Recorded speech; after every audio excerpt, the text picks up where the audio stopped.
Hey, everybody, welcome to another episode of Grief to Growth. If you're joining us for the first time, let me let you know who I am. I'm Brian Smith. I'm your host. And on this podcast, we explore topics to help us grow through grief. We talk to experts, authors, and individuals who offer different perspective on life, death, and the afterlife. And we aim to provide a safe space for you to navigate to your own journey. Whether you're grappling with grief from a job loss, a divorce, an illness, or the passing of a loved one, this is a place for you. Today, we have a really extraordinary guest. Her name is Stephanie Banks. Stephanie is an intuitive channel. She's a mentor and she's a guide who bridges the gap between our physical world and the spiritual realm. She doesn't just channel messages from humans, but also connects with the energies of trees, animals, and even our very own planet Gaia. She's the author of the best-selling book, Joanie, Staying Connected to Your Loved Ones Through Dementia and Beyond. And she's hard at work on her second book, chronicling her spiritual journey.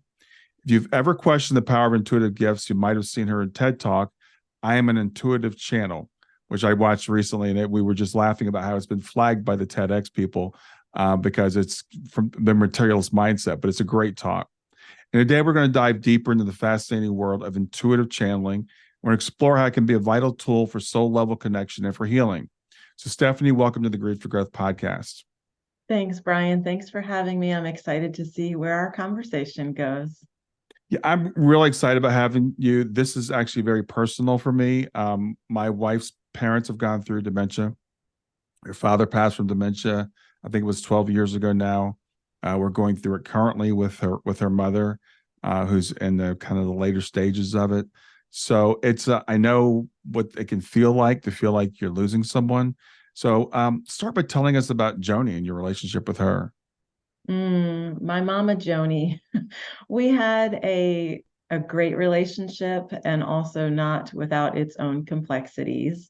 So, as you know, the parent-child relationship has many layers to it. And growing up, when I was younger, my mother struggled a lot with mental illness.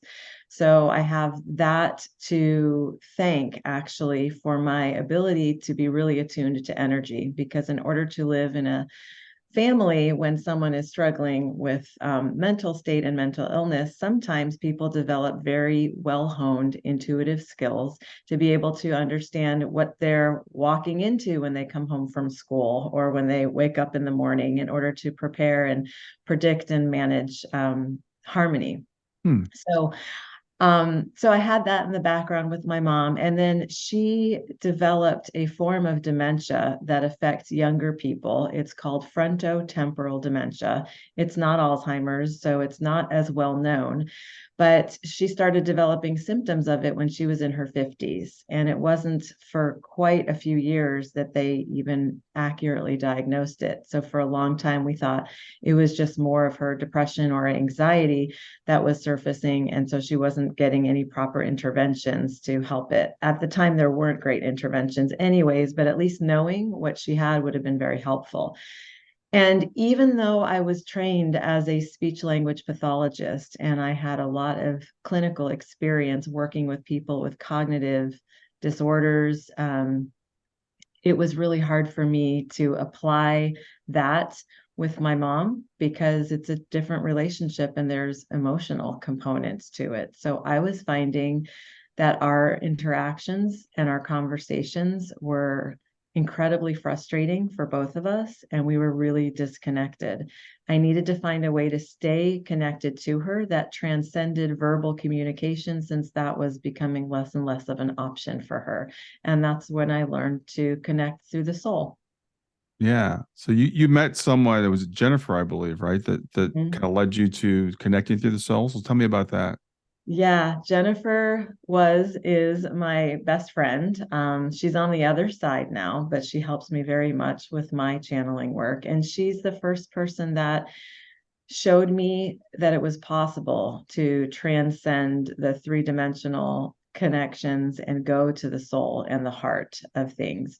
And I met her because we just had children in the same preschool class, and we instantaneously um, fell in love with each other in terms of friendship, of course, and we had a lot in common.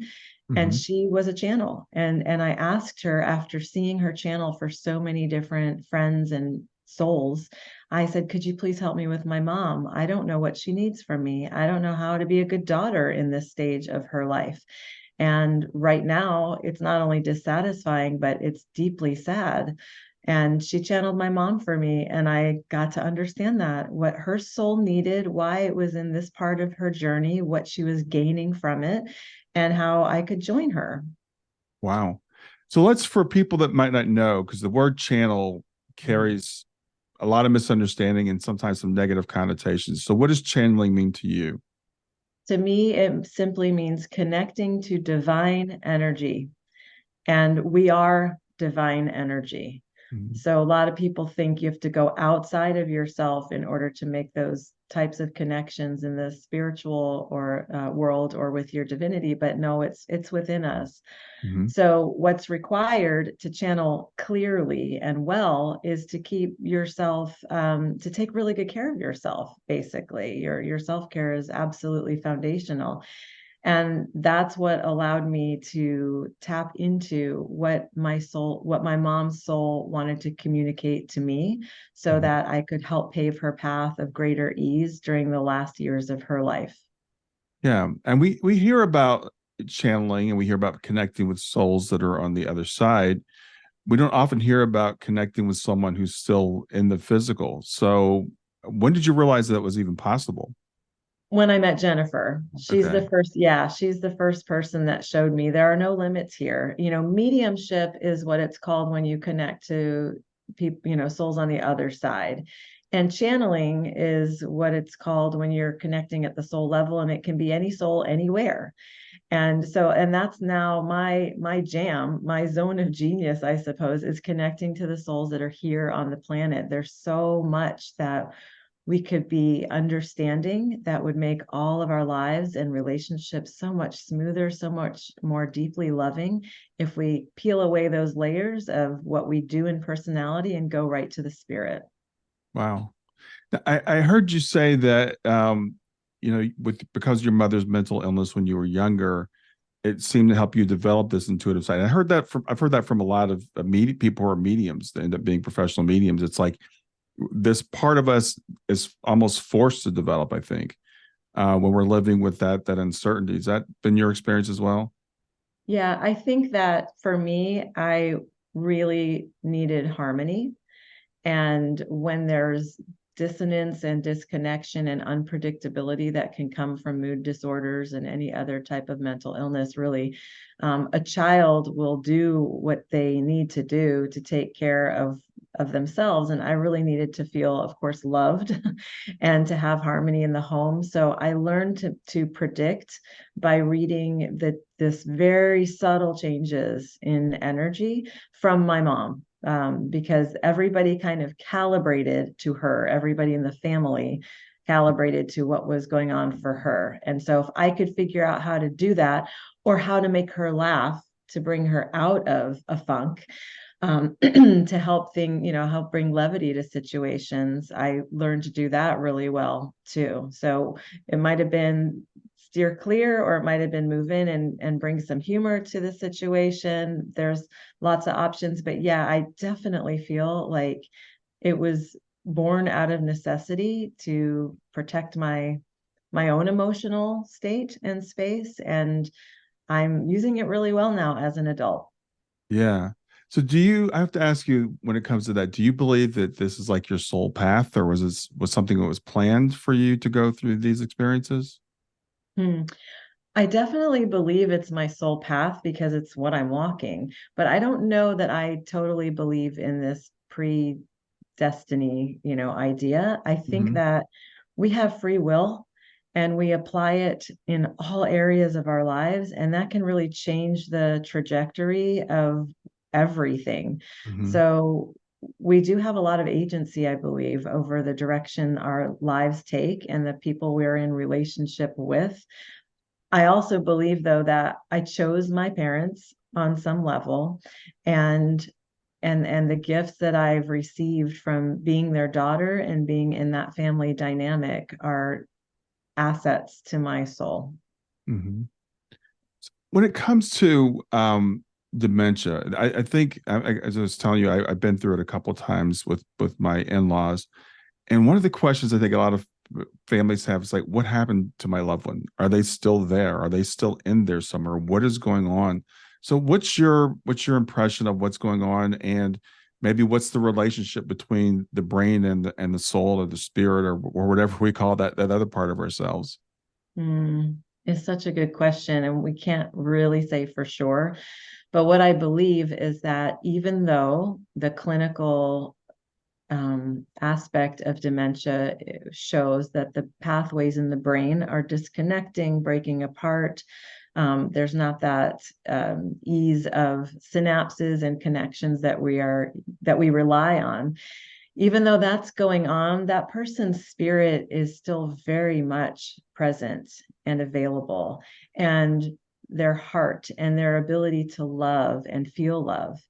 And so we do tend to feel, those of us who are on the outside of it, observing, tend to feel that we're losing our loved ones, because what we've come to understand of their personalities and their preferences and really all aspects of them up until that point has been in a certain way, and now it's very different, and personality changes are common, and so to our anger and sometimes rage and mood, and seemingly it can look like the person is spacing out, like they're not there. But I do fully believe that they are there. They're just not engaged in the same way, but that doesn't mean they're disengaged. I found with my mom that even when she couldn't communicate clearly, we could still laugh about things, and we could still have a deep connection. I could squeeze her hand and communicate so much in that touch that transcended the need to say, I really love you, Mom, and I'm here for you, and I'm going to help you and support you. So it changes for sure, but it's not. I don't want anyone to think that their loved one isn't there, because what happens then is we start to disconnect as a self-protective mechanism. Wow. And that's so painful, and it's unnecessary. Yeah, that's a really good point. I like to explore that a little bit more, because there is that time, and I was just thinking that the heartbreaking time it comes to when they don't recognize us anymore, when they can't call our name, they don't know who we are. So I know you went through that with your mother, with Joanie. How did that feel to you? Mm. I'll never forget that moment. We were driving home from an appointment, and she turned to me. I was driving. She turned to me in the car and she said, "Why do people keep referring to you as my daughter?" And I had been mentally preparing for that moment, because everybody knows that's a component of dementia, is the person not recognizing your role with them, your relationship to them. And I had this split second moment where I had just a few options. I could reorient her and tell her, I am your daughter. And if I did that, I would have risked our connection, because she would have felt likely embarrassed, humiliated, confused, perhaps scared. I also had the option to start crying, which is essentially what I wanted to do. And that also would have been very confusing for her. And I was driving, so not such a safe option. But what I opted to do, the third option I can think of at the moment, was I took a breath and I said to her, "What does our relationship feel like to you?" Because if I could get at who I feel, who I am in her feelings, then I'm happy to take on whatever she says that relationship was. And thankfully, she said to me, "Well, you're my best friend. That's how you feel to me." And I thought, I just got a promotion. Yeah. That's amazing, right? I went from daughter with all of its stickiness to best friend with all of its like wonderful aspects. And I went with it. And that's my whole point when I teach people how to interact with their loved ones with dementia. Wherever you can find to join them, do. It's worth it. You know what's the reality for you, but you don't always have to correct them or to reconnect them to the factual things. They're, one, just going to forget it again, and two, it can be very disconcerting to hear that when you're in a different space. And my mom thought I was her best friend, and I'm fine with that. Yeah, I think that's such a beautiful story, and there's so much in there for us, because a lot of times, again, we're trying to always reorient them. No, this is the fact. This is the fact. And as you said, that can be confusing and scary, and actually fracture that relationship. And just to interject something personal here, the similar thing happened with my father-in-law and my wife. She was there one time, and he's like, "I don't know who you are, but you look like a friend." And I thought that was, and she took it as a really beautiful moment too, because he knew the connection, he just didn't know the relationship. Yes, and that's a beautiful moment. Mm-hmm. Yeah. So when Jennifer started channeling your mother and telling you, what was your mother's soul saying to you? What were some of the messages that she was giving you? One of the things she was saying was that I should really stop taking myself so seriously, and stop trying to manage everything for her, Hmm. which gave me a lot of breathing space, because I had been heavily managing. I was very involved with recruiting caregivers for her, Hmm. and that's a journey in and of itself.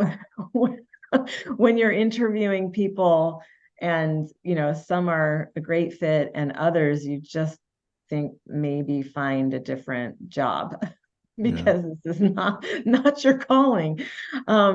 So, and also it's scary to think about leaving a loved one with another adult when your loved one can't clearly communicate. It's kind of like finding a babysitter when your children are very young Hmm. and can't tell you when something's wrong or something's happened. So I really wanted to make sure that everything about my mom's experience was loving and safe and positive. And her messages to me were, let go a little bit here. Thanks for what you're doing. Keep doing some of it. She let me know my dad did in fact need my support. So what I was doing was very helpful, but that she was okay in her journey. She on some level was fully engaged in the in between, I call it. Hmm. Not totally here in this 3D reality as we know it, and not totally gone because she's still embodied, but like traveling, I would describe it, being in other states, other realms, other presence, and that was something she was benefiting from and even enjoying, which was another signal to me not to keep reeling her back in. So when she would space out or look, like she was completely on another planet, instead of bringing her back after hearing from her soul, like to let her travel, I would just join her in silence. And sometimes I would ask, "Hey, what are you seeing right now? Or what's on your heart right now? Or what what's on your mind?" And sometimes she could share it and sometimes she couldn't. But I got a lot of messages about letting up a bit and letting her be fully engaged in her journey while sharing love, but not tasking myself so heavily with all the details I had been. Yeah. I think that's really also important, because we tend to think of them like they're going away. We need to keep bringing them back. But, and this is what I've learned from people, from mediums that have sat with people who are terminally ill, their souls are starting to come and go. And I truly believe that when people are getting to these latter stages of dementia, it's not that they're uh, nowhere; they're somewhere else. They just happen to be somewhere else. Their mind's on something else. They're preparing for that trip, and they're going back and forth. And as you said, they may be even be enjoying it, even though from our perspective, it's like they're just sitting there. That's right. What if they're enjoying it? and we are disrupting them. It's kind of like watching a good movie and someone's like, hey, you okay? Are you all right? What do you need? Do you know what day it is? Yeah. We're so guilty of doing that. As a clinician, that's how I learned. Like, keep Mhm. reorienting and drilling certain things. It's not useful when you want to stay connected to somebody. Yeah, but I've talked to some clinicians that actually same profession as speech therapists and stuff, and they're trying to be helpful, like you said, reorient them, bring them back, and I'm kind of like, no, maybe it's time to start letting them do what they want to do because their soul knows. Yes. Yes, well said. So I heard you in your TED talk, and I love the way you described it. It's a lot easier said than done. It was kind of like you talked about Jill Bolt Taylor's thing about the left brain and the right brain, and I guess for you at least, it's kind of like let go of the left brain, the thinking brain, and all that, and get more to the right brain. How did that process work for you in terms of learning how to do that more? Hmm. Wow. Channeling is all right brain. So, we use the right side of our brain as the creative, receptive, intuitive side. Mm-hmm. And I cannot channel if I'm in my left logical, linear side. So the more I practiced channeling, and there are strategies and techniques that you use to practice this, developing this skill, the more I enhance the capacity of my right hemisphere. And it's like anything else. If you have an area of weakness or less development in the body, then you exercise that. And it's the same with the brain. This is why we can learn new tasks. We have this plasticity in the brain that lets us learn new things, create new pathways all the time. Even older adults still have this, maybe less than younger years, but still it's still present. So I just kept showing up to the practice of channeling. There are tools that I used when I was learning to channel. A pendulum was one example. Meditation is a great way to be in the receptive right brain. And so is chanting and mantras. Think if you give the left side of your brain something to do and it loves to repeat things, as you probably noticed that you had the same thoughts today that you had yesterday and every other day. Mm-hmm. So if you give it a mantra or a word, or you're chanting something and the left can repeat it, it leaves the right more open to receive. So that's a little trick and tool that I have used as a professional channel to bring in messages and clarity and connection with regards to that. But we have a society that really places an enormous value on the left hemisphere, right? Yes. We like facts, figures, data, um, cognition, thinking, figuring things out. And then the right hemisphere, which is really what I believe is going to save humanity and our planet, goes underutilized and underdeveloped, but we can change that instantly. Yeah, thank you for explaining that. And as you mentioned that, as you were talking about our obsession with the left side of the brain, as I was looking up your TEDx talk, I saw the little disclaimer, and it's like, well, we haven't proven any of this stuff is real, so we don't take responsibility for it. Even though I talk to people every day who do this and prove that it's real, but again, we think, well, it's not possible, therefore it can't be real because it's we think the mind is the brain and the brain is the mind, and you've shown that that's not true. What's great is that I understand why TED flagged my talk, because anything that deals with supernatural or paranormal, they are going to shy away from, at Mm-hmm. least back when they flagged it. I think they pretty much do the same now. But there is research on channeling. There There is. is science. There's data. There's an entire institute that is dedicated to this. It's called the Institute of Noetic Sciences. Mm. And their researchers are exclusively studying channeling and the potential, the human potential. So actually my class participants get to be part of a long-term study being done at the Institute of Noetic Sciences Mm. that will prove Yeah.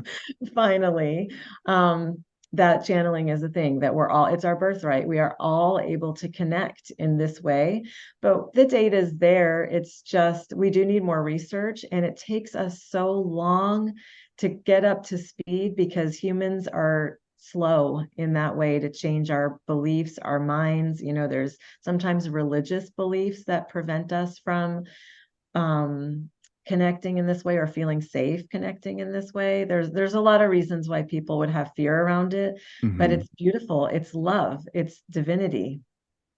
100% agree with you. My background is engineering, so I'm about science and data and all that kind of stuff too. And when I talk to people who are skeptics, and I was just on a message board the other day, and someone said, "There's no such thing as near-death experiences. You die and then you die." And I'm like, okay, Julie Beisel's work, Gary Schwartz's work, Ken Ring's work, Bruce Grayson's work, on and on and on. There's all kinds of evidence out there. The Institute of Noetic Sciences. There's a lot of information, a lot of data out there for people that want data, and it can be really frustrating. You said humans. Just recently, in the last couple of years, we've developed this mindset that says everything is material. It's just a fairly recent thing that we fell into, and now we're just closed to anything else. But I see it starting to open up, and I'm glad that talks like yours are up and available. And while we're on the subject, just remind people the name of your talks. I want to encourage them to go look it up. The TED Talk. Yeah, the TED Talk. It's called I Am an Intuitive Channel. And that, if I can share the quick little story of doing that TED Talk. Oh yeah, please. I decided to do one because I wanted to be a presenter at something else. And the person who interviewed me said, well, most of our presenters have a TEDx talk. So I thought, okay, I guess that's the next thing I'm going to do. So I found a local TEDx, and I was working with the curator, and I was trying desperately to not talk about channeling. I did not feel comfortable or safe. That was years ago. And in my journey at the time, while I was doing it professionally, I wasn't as confident as I sit today in being able, nor as well studied about it. So now I have the data and the science that I can refer people to if they're truly interested. But the curator she would say to me, okay, give me a sample, write me a script of what you would want to talk about. And I covered every area except channeling. And she finally said to me, what is it that you do professionally? And I told her, well, this is what I do, but it's very hard to explain. I can probably just show you in a session. So she had a session with me. And at the end of the session, she said, you must speak of this in your TED Talk. Awesome. This belongs. The fact that you were able to connect with this loved one of mine, that loved one of mine, the messages, the way they resonated, these are the things I could hear them saying, you have to talk about this. So I did, and it was scary, and it's because I knew, a TED Talk is out there forever. It's not like I can say, I changed my mind. Can we pull that video, please? So it's really been a transformational process for me to have that out, and so many people resonate with the message, and it has given courage to others just because I was willing to step into that for myself. Yeah, exactly. And it takes those first few people to step out there and to take that risk. So I appreciate you doing that and putting yourself out there. And again, we have to educate people that there is data out there, that there is science, and for people that want that. But the most important thing is people trusting their own experiences. If you go to a channel and they actually channel someone for you, you're going to know whether it's real or not. You're so right. And I encourage everybody, because there's all different types of psychics, mediums, channels. If it doesn't resonate with you as the customer or client, it's not for you then. It's okay. You do not have to believe something that someone else tells you that really doesn't feel right to you. And that's really important because we never want to give our power away like that. Right. Right. So I'm curious, again, you're only one of a handful of people I've talked about channeling someone who has dementia or someone who's in a coma or someone even who's autistic, people who aren't able to communicate with us verbally the way they normally do. Do you get clients coming to you now asking you to channel people like that? Like, so Oh, yeah. Oh, okay. Yeah. Definitely. I work with a lot of parents who want to hear from the sole perspective of their children. Sometimes they will have developmental situations that make it hard to clearly communicate. Sometimes a child's very young and not as verbal. I've channeled a lot of autistic individuals from the Mhm. sole perspective to help their loved ones to navigate what they need and stay connected to them. Absolutely. All different types of circumstances that render a person challenged with clear communication. And there's lots and lots of situations like that. Yeah, I think that's a whole area that we haven't really thought about, like people who are nonverbal for whatever reason. And the first time I heard of it, it was from a person who was a medium, and this family had a loved one who was at the end of life, and they were trying to decide whether they should, do euthanasia or not, or let the person go. And they came to this person and said, "Can you read her?" And she's like, I don't know. I've never tried to read anybody in the body before, and to her surprise, she was able to. Yes, yes. And I actually do that for people, for their animal companions as well. When Yeah. they get to a place where they want to do what's right for the animal, but they don't know if that animal is ready. So we can channel that as well. So, what's been your experience with that? Because I know a lot of people really struggle with that. When's the right time, and did I do it too soon, or did I wait too late? What's been your experience with channeling animals when they're at that stage? What are Just give me some examples, or what just general? Time for a real quick break. Make sure you like and subscribe to get more videos like this from my channel. And now back to the video. Well, my experience from the channeling aspect of it is pure love comes through, and that being does communicate what they need or are, preparing their human for. And we're always going to question this. I mean, as an animal lover and one who has had to support some of my own animals in their transition, even knowing what I know and being assured in the moment that I'm making the right choice, I am still, left brain, still going to go back and wonder, was that the right timing? Was this a sign? This is just normal? We're going to question ourselves. It's Mhm. heartbreaking. Grief is complicated. And questioning ourselves is a very natural part of the process. But in the channeling, I don't tell people, yes, this is what you should do now. I let that soul communicate how they would like to experience the time that they are in the body, what they need from their environment, from their human, sometimes from the medical community. I'm not a medical medium and I'm not giving medical advice, but Mhm. sometimes pain relief is an issue, right? So that's something that can come through to give them some comfort. So there are a lot of different pieces of information that can be really helpful. And when my clients, almost all of them for whom I've channeled their animal companions end of life issues, have come back and said was, thank you so much. That was really helpful. It let me trust myself Yeah. and my knowing of my companion, because we really doubt ourselves under that kind of stress and pressure. Yeah. Thank you for sharing that. I This has just been my feeling or impression is that animals don't fear death the way that we do, and people say, well, that's because their cognitive skills aren't high enough to fear death. They don't understand it. I don't think that's true at all. I think they understand it's just a transition, and I think that's why they don't fear it. That's right. And you could argue that our cognitive skills are overdeveloped, so that's all we fear as we walk around, It's a cultural thing though, because you can find other cultures in which there is no fear of death. It's Right. celebrated, honored, it's sacred. And it's here, Western, it tends to be from the time we're very young, this is what is taught to us. Be afraid. It's something to avoid at all costs. This is just our cultural conditioning.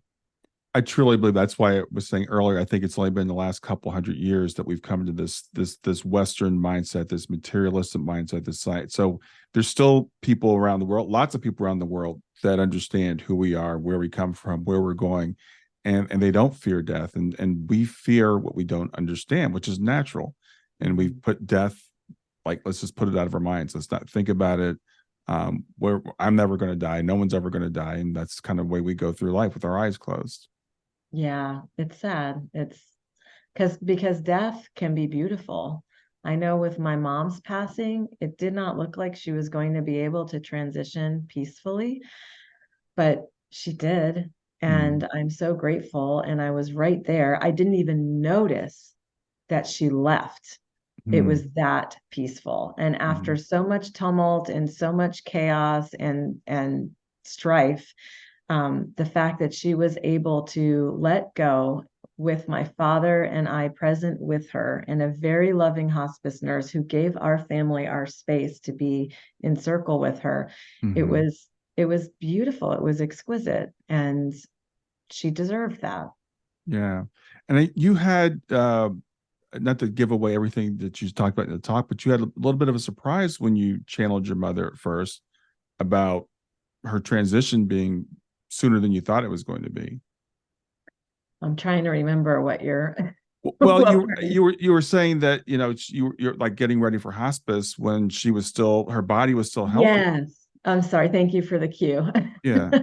Yeah, there were a lot of surprises in that journey with my mom at the end, some of which were really horrendous. But that one, I started to have a sense that my mom was ready for hospice before any signals of her physical body would suggest that. She didn't have organ failure. She was still eating. She was still, moving around, independently walking. So I couldn't figure out, why am I getting so much my attention directed to end of life, end of life. So I ended up calling the hospice facility to get a little more information, like, how does this work? Hospice usually, at least from what I understand in present, is it's about 6 months. If they feel like you are likely to transition within 6 months, then you can be a hospice patient. I would never have said that my mom only had 6 months at that point.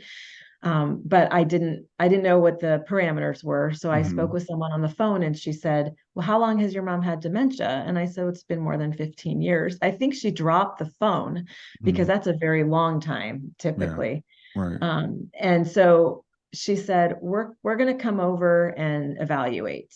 And once they laid eyes on my mom and they saw how agitated she was and how ill at ease, and she wasn't able to communicate pain, but it certainly seemed like she was in some sort of generalized pain, Hmm. they felt she would be a good hospice patient, and they brought her into the facility. They stabilized her with medications, helped her get some rest, which she hadn't slept in weeks and weeks, and it was really Mm, horrible. mm, And then we were able to bring her home where she could transition peacefully with her family, and that was what she wished. yeah. That hospice, I think the definition has expanded in more recent years. So I think it's and I don't want to get this wrong, but like people are in pain, a lot of pain, they'll help with pain management. If you have a condition where you're not expected to get better, sometimes you can get in the hospice. So it's not always that 6 month window that I think we often think about. And hospice can be very beneficial for people who are still continuing to live. And I've seen other examples of, besides your mother, where because they know how to do that kind of stuff, and they can Yeah. make that. So I encourage people, if you're thinking about hospice, at least give them a call and see if your loved one qualifies, because I've heard nothing but good things about it. Absolutely. So forget what I said earlier about the 6 month thing because I don't want to misspeak. They were brilliant in terms of comfort, and that's what hospice is there for. We, as a culture, tend to think of hospice as giving up on the person. Right. No, it is Right. giving them the quality of life and time with their loved ones in the best possible way. Yeah, exactly. I think that's a great endorsement for hospice. You mentioned, and was looking at your introduction. You mentioned channeling trees. You mentioned channeling the planet. What is that experience like? What's it like to Gaia, the Earth? What is that experience like to channel that? Oh, you can imagine. It's amazing. It's delightful. We are the earth. We are of the earth. We're not separated from her. And so the messages that I get from Gaia always bring me back to the center of our essential self.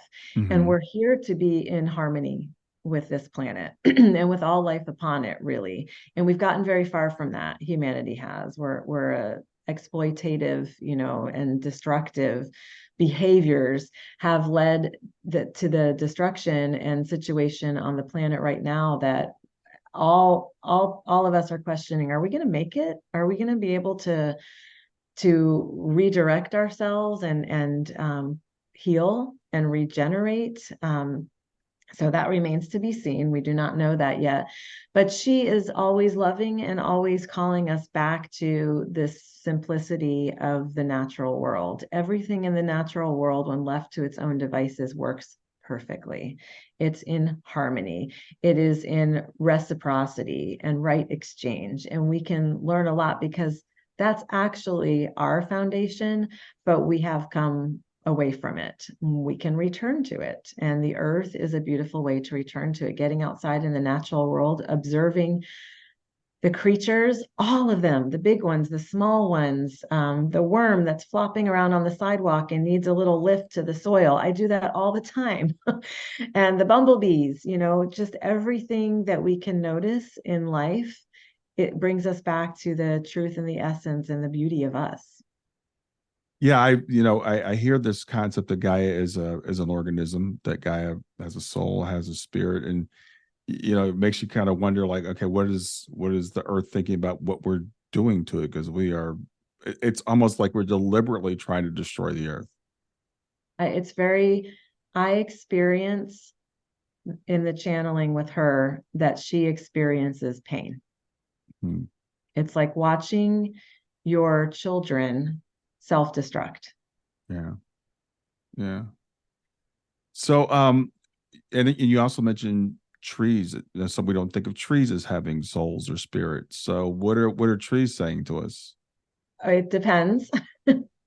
Talk to them yourself and find out. They say something different to each one of us. Mm-hmm. But they're a lot of my trees that I'm very familiar with, like there's some in Ohio in particular that I talk to whenever I'm there. I think of them as my secret keepers. So I can share what's on my heart, what I'm struggling with, just as a place to let it land. And I feel like the tree energy, they hold it, they're grounded, they are rooted, they are steady, and they're generous, right? You think about all the shelter we get from trees and all of the many animals they host in their branches and the food that they produce for us. So trees are a wonderful energy to tune into if you are needing grounding and centering and connection to the earth. They are a very steady, stable presence. Yeah. I love the vision that you're giving here. And again, I think it goes back to more the way mankind's been for most of our existence, where we looked at rocks and trees and et cetera as having spirits and being interactive and living. And we looked at the earth, as our mother. And again, as we've moved farther away from that and forgotten who we are, I think we've become a lot more impoverished because of it, because we don't know who we are. And this is why we fear death, because we don't understand who even we are. And that mind body connection, there's definitely a connection. I look at the brain as more of a transceiver. It receives consciousness and it also transmits the consciousness. And sometimes that transceiver gets broken, but it doesn't mean that person's mind has been destroyed. So that's what I take from your lessons with Joanie. Thank you. That's very well said. I appreciate it. So I have to ask you about the fear that comes around channeling. Again, there's some fear about channeling, mediumship, to use that word. It's of the devil. There are negative entities out there. If you open yourself up, I'll never forget when I first started doing yoga, one of my evangelical friends was like, "Oh, if you open yourself up, bad things are going to come in." Any concerns with negative entities? Any experience with that at all? I don't have any concerns about it, but I know that is a very common fear. Often I find that it does come from religious teachings. Mm-hmm. And if you really dig into religious history and how things and why things were interpreted in certain ways, you can kind of understand a little bit more about the intent then. I'm not going to get into it because it's not the nature of our conversation, but educate yourself around keep your religion if it brings you peace and joy and love, and also dig in a little bit and find out what are you believing? Is it, where did it come from? Who's the one that interpreted it? And decide for yourself. When I channel, I am only attuning to what is known as fifth dimensional consciousness. That is unity consciousness. That's pure love. So there isn't any room or space for that which is heavy or low vibration or darker to come through. I'm not attuning there. I have a guidance system. I call them my guides. We all have spirit guides, and they're my gatekeepers. And we have a very good agreement with one another, which is that they will bounce off anything that doesn't belong in my sphere so that I am able to trust and lean into and receive the messages that are the highest loving vibrational frequency. And I do the work, the inner work necessary to maintain myself in that frequency. So if I'm feeling grumpy and irritable and fearful myself, I'm not going to do a channeling session. That's, I'm going to attract in whatever I'm a match to. That's just universal law. I didn't come up with it. Mm-hmm. So that's how I think of it. There are so many things that we are trained to fear. And again, it has led us to this place of self that is really disconnected from our true place in the universe, which is as a point of light of many points of light that are meant to be interconnected. We're meant to be in interbeing with each other, not in opposition or fear of one another. Yeah, thank you for answering that. I hate to even have to ask the question, but I have to reinforce over and over again, as I have people on their channels or mediums or anybody that's quote opening themselves up, because for some people the first question they ask, "Oh, what if something bad comes in?" Right. And It's a it's normal funny because question. my response to my friend that time was like, "What if something good comes in? What if I open myself up and you believe in the Holy Spirit? What if I open myself up to the Holy Spirit? Why do we always have to go to the negative, to the fear?" And I've talked to so many people who are channels, mediums, whatever word we want to use, and I see the healing that comes from it. And what you're doing is opening up not even just the people who are on the other side, but now we're talking about our animals and our loved ones who may be non-communicative. It could really help us to understand each other, so much better, and even understand end of life. What's going on there. Yes, exactly. And I do understand where the fear mostly comes from. I have a very dear friend, just like your friend, who is really worried for me. I don't share my work with her. She can't, she prays for me. Yeah. She prays for my safety and that my openness will not bring in devil energy. And so I'm thankful for the prayers. And I don't need them. I feel very confident and comfortable with how I do this work, but I know it's coming from learned behavior, learned fear. Mm-hmm. And I know that she loves me too. So, and your friend does as well. And, Yeah. we need more love. And so I'm going to keep channeling love. And so are you. And eventually that will be the go-to. I think for most people, it does come from a good place. It comes from a real sense of concern, and I appreciate that. But it's interesting because they'll say, "Well, I'm going to pray for you." Well, now you're opening yourself up to spirit, And I've realized as I've gotten older and start learning, it's like we use different words for the same thing. Christians will say, "I'm going to pray for you." Someone else might say, I'm going to meditate, or I'm going to open myself up to spirit." And I remember when I was back, I was going to this evangelical church, and we had this kind of a ceremony where you would choose a neighbor that you wanted to get saved in the next year, and you write their name on a piece of paper and then burn the paper. And I'm like, if a pagan did this, we'd call it witchcraft and say it was the devil, but that was perfectly fine because we were in a church. Wow.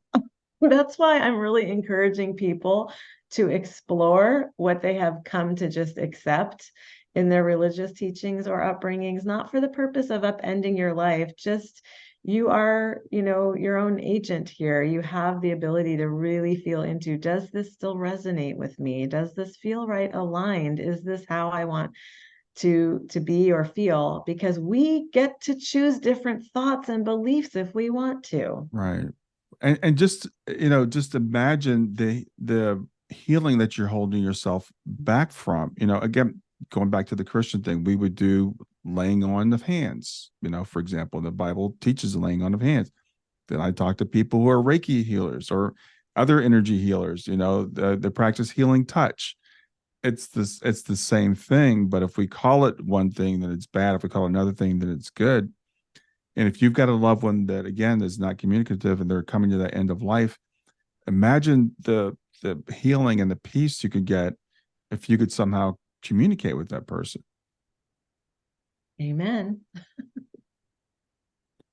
So tell me about, I know you're working on a second book. So first tell me about your first book and what people can find there, and then maybe you can give us a little sneak peek into your second book. Yeah, the first book really wrote itself, honestly. It just it was about my walk with my mother through her dementia. So it's a very practical book, to do, not to do, my experiences. And I think it's going to save a lot of people unnecessary making of mistakes, because I've made them already. So now you can read about them and make different ones. So that's it. It's called Joining Joanie. And the book I'm writing right now is really going to teach people how to channel for themselves. So it's going to include parts of my journey that have been very pivotal for me as a channel, because I'm actually not that unique. Like, I'm just like anyone else. You don't have to be born a certain way to be able to connect to spirit and to channel. So I'm sharing all the techniques and tools that I teach in my courses, that I teach my participants, that I allow, that have helped me to be the clearest, highest vibrational channel I am. Yeah, I think, well, both books sound very valuable. And with dementia, on the rise as population is aging and people my age dealing with parents that are going through that, that's a very powerful resource to have to know, kind of like you said, some of the mistakes that people make and to start to maybe look at things a little differently. I remember when my father-in-law was going through dementia. This was, again, probably 15 years ago or so, before I knew nearly what I know now, and thinking, okay, well, he's delusional. He's talking about people that aren't here anymore. And then it wasn't only until years later I realized every time he was talking about people he had seen that we thought were pretend, they were all people that had been in his past, and they were all on the other side.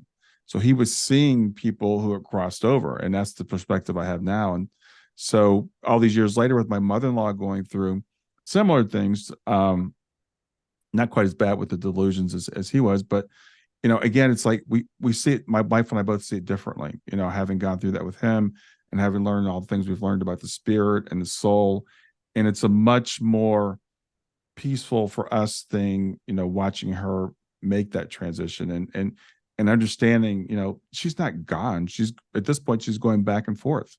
It's kind of like when we sleep at night, we go back and forth in our sleep, and as our brain starts to shut down and tune out of this world, it just starts to focus more on the other world.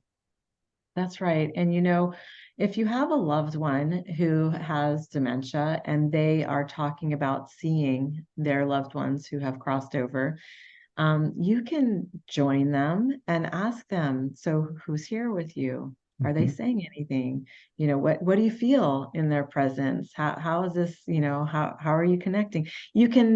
There are some ways you can seek, if you wish to be part of that experience, because they have access to something that we don't, because we're talking ourselves out of it. Right. Exactly.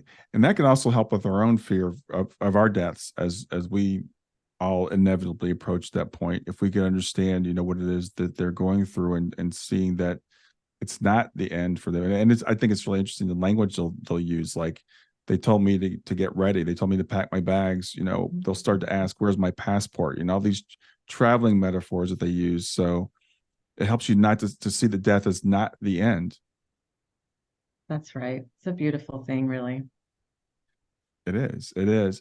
So tell people, like, I know you offer services, you do readings and you also teach. So tell people what you offer. Yep, I do. The majority of my work is private sessions where I work one-on-one with clients and I channel whatever they tell me to channel. So you can really ask any question that's on your heart. You can tune into any soul on the planet, on the other side, your cat Fluffy, wherever you want to go. I am at your service. I will channel what's there for you.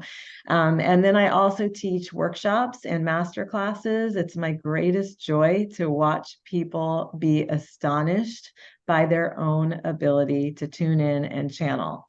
So I love that. I'm teaching a master class right now. And last class, we were using a pendulum and just watching the faces of the participants as their pendulum was like moving and giving them answers, yes and no. They were just so excited. And I remember what that felt like years ago when I started that work. So that's what I do. And my website is soulinsight.com. It's awesome. Yeah, well, it's interesting you talk about the pendulum because I know my wife started messing around with the pendulum for a while. But you also alluded to it a little bit earlier. You said the pendulum was like a tool that you used when you first got started, and it's not necessary for you anymore. It sounds like. That's right. I one of my mentors used it as a way to probably, I think, weed out those that were committed to the work and those that weren't, because Mhm. using a pendulum requires such an inordinate amount of attention and concentration that it's not everybody is devoted to that. So Mhm. if you can and you're willing to and you really want to hone this is a great tool for it. I don't use it really anymore. I used to use it to create charts of soul aspects of different clients, but I don't do that anymore. Now the channeling that comes through is just a stream of words and I see images and videos almost. But I like to teach it because you can have great success with it. It's a Mhm. fun tool. They can be very pretty. Yeah. Yeah. So why not? So, I one of the last questions I want to ask you is I know you started channeling Joni before she transitioned, and I assume you're still in contact with her. What is she telling you about what it's like where she is now? Oh, it's beautiful where she is now. And I know that from all the channelings that I've done of souls that have crossed over that report back through the channeling. My mom's presence for me is takes the form in nature. She sends birds to me. In fact, she used to love cardinals. She Hmm. loved brightly colored birds. And there is, I'm not exaggerating, she died like over 9 years ago. There's a red male cardinal that harasses us in my house, he's not in my house, he's outside. He comes to the window every day, constantly. I don't think it's the same one because their lifespan isn't that long. But however she's doing that, she's magical at sending this bird because it looks in the window, it pecks at things. My dogs go crazy. It wakes up my son at all hours of the morning. And it's our little joke. And that started the day she passed. Wow. That bird started to come then. So I feel her with me. We laugh together. You know, my connection with my mom is as beautiful as it's ever been. And I also at this time have so many other ancestors on the other side who offer me different support, like Jennifer. Um, she's always with me in my channeling sessions and she's helping me Hmm. get the highest clarity. And I have an aunt who I adore and miss deeply, who same thing. I can hear her and feel her, and we're sharing experiences together. It's just a lovely aspect of being here in the body and also being connected to my loved ones that are not in the body anymore. Yeah, I think. Thank for saying that because I know a lot of times as our life progresses and we end up with more and more people on the other side, some people can get depressed about that because I've heard people Mhm. say, "Oh, all my people are on the other side, but they're still with us." And I can see the joy in your face when you talk about your mother and you talk about Joni and you talk about your ancestors because we can still have that connection with them.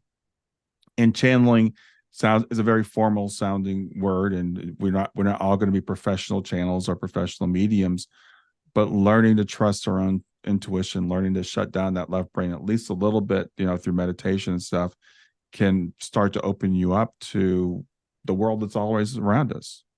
That's right. And if you don't feel the presence of your loved one, because I do have a lot of clients that will say, I just don't feel them around me. trust that they are around you. Hmm. There's a learning curve here I believe our job as those in the body is to find a closer frequency match to the subtle realm, which is a much higher frequency and obviously much more subtle. And we tend to be so dense here.